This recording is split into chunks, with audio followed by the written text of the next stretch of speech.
Hello, my name is Russell Myers. Welcome to Issues Unite. All right, so inflation is absolutely getting worse.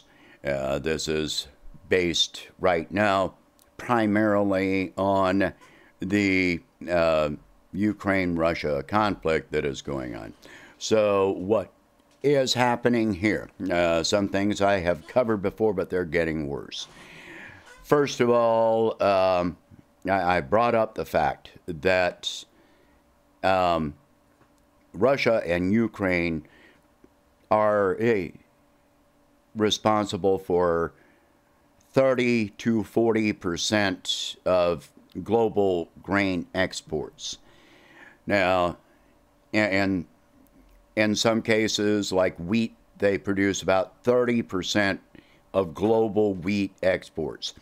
Ukraine is obviously unable to export any wheat at this time, even after this is over.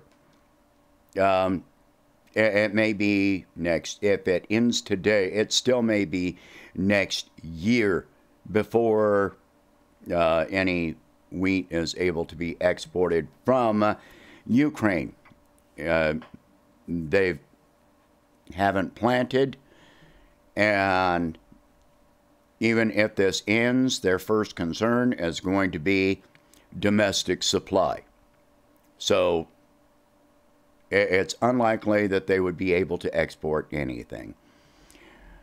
In some cases, they are combined, they are responsible for, they produce 40% of some grains. I think like 40% of global sunflower production. Sunflower seed oil is used in many, many products, especially in Europe. So without that supply, what's going to happen? Well, other countries will be seeking supplies from elsewhere, the United States included. So I brought up the Irish potato famine before. We would be, this is similar to that. Yeah, we would be producing, we may produce more than we need. But if it's being exported, the prices here will rise so much that the average person, cannot afford it. At least 50% of Americans make less than $30,000 a year. So in other countries that are even more poor than we are, you're going to see widespread famine. And that also means you're going to see massive climate refugees. If their countries are unable to produce enough for their population, you're going to see massive movements of immigrants moving from country to country. And a lot of countries, the United States, the UK, they are and different parts of Europe are closing their borders to immigrants. These are immigrants that are fleeing from violent conflicts. Their lives are in danger, either from violent conflict or from starvation. And yet other countries like ours are closing the borders. Very conveniently, we're welcoming in Ukrainian refugees. That's funny, we're not letting in any Palestinians or Syrians or Iraqis or Yemenis, all of these people, but we will allow people coming from a country that has widespread support for neo-Nazis. It's skin color. If you are white, then we'll welcome you in. But if you're brown-skinned, then no, you can't come in. We will let these people in that carry banners of Stepan Bandera and Nazi symbology, but we will not allow in people that are dying because of U.S. foreign policy. And anyway, that's off the subject. All right, so the United States is pushing other countries to ban the import, completely ban the import of Russian oil and gas. And countries that are still doing this, look at Pakistan. We helped to back the overthrow. The CIA helped to back the overthrow of Imran Khan in Pakistan, who was, had a good working relationship, a trade relationship with Russia. It had nothing to do with militarism. It had to do with trade.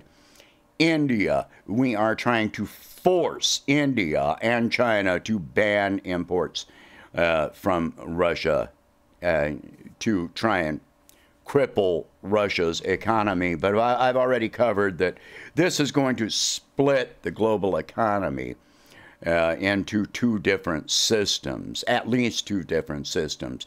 We are now living in a multipolar world. Excuse me.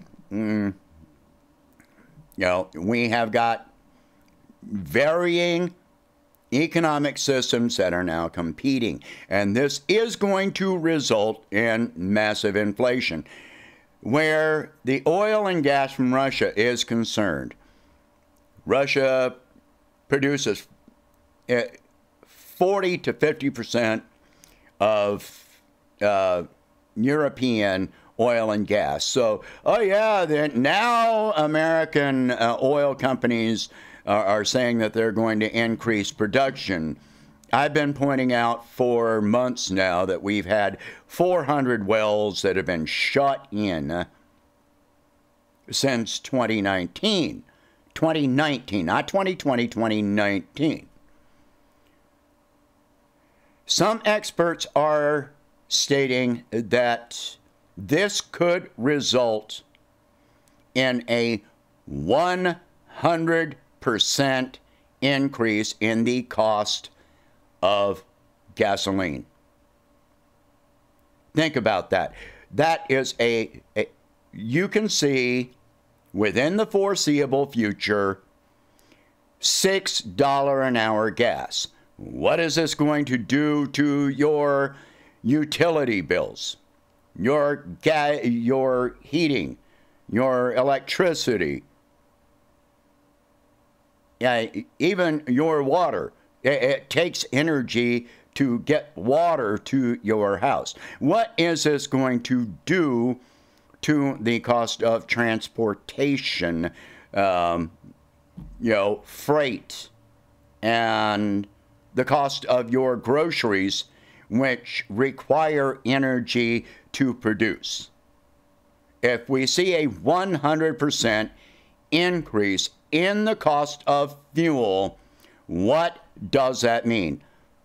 And what is the government doing to offset this? What is the U.S. government doing to offset this for American citizens? Are they increasing the rate of social support programs, food stamps, welfare, Social Security? So you got a 3% raise on Social Security. Oh, gee, that does a lot of good when inflation is at over 10%, and in many cases 25%. I've been warning for years that we were going to be seeing double and triple digit inflation. We're already at double. We're headed toward triple at breakneck speed.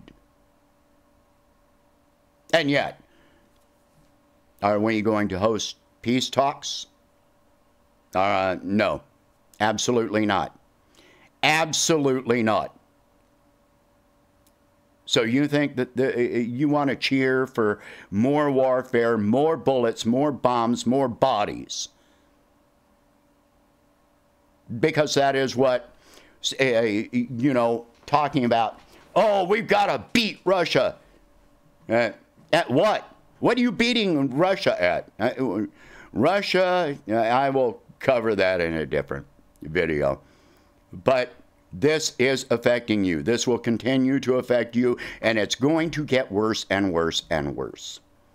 All right, so right now, put in the comments what your experiences are with your gas bill, your transportation, your groceries, your utility bills. What effects are you seeing so far?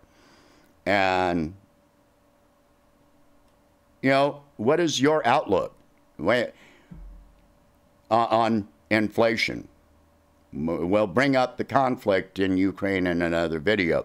But on inflation, what are your views? What hope do you see? All right? So that's it for this video. Share this video. Talk about these subjects. If you can, please donate $1 a month to help expand the channel, and I will catch you in the next one.